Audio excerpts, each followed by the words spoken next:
אנחנו פועלים מול כמה חזיתות בעת ובעונה אחת.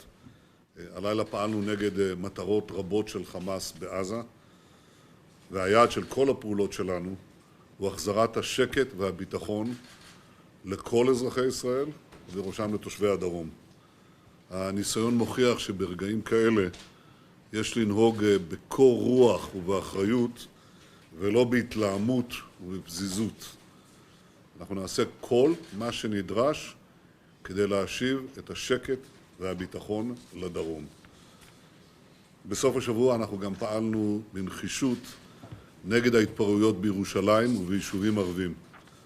אנחנו נוקטים יד קשה מול פורעי חוק ומול מסיתים מכל צד שהוא. אין מקום במדינת ישראל ליידוי אבנים על שוטרים, אין מקום לזריקת בקבוקי תבערה, אין מקום לחסימת צירים או השמדת רכוש, אין מקום להסתות נגד עצם קיומה של מדינת ישראל. אי אפשר לאחוז בחבל הזה משני קצוותיו. אי אפשר. אי אפשר ליהנות מתשלומי ביטוח לאומי וקצבאות ילדים מצד אחד, ומצד שני להפר את החוקים הבסיסיים ביותר של מדינת ישראל. אני קורא למנהיגי הציבור הערבי לגלות אחריות, להתייצב בפני גל ההתפרעויות כדי להחזיר את השקט על כנו. מי שלא יכבד את החוק ייעצר ויענש בחומרה.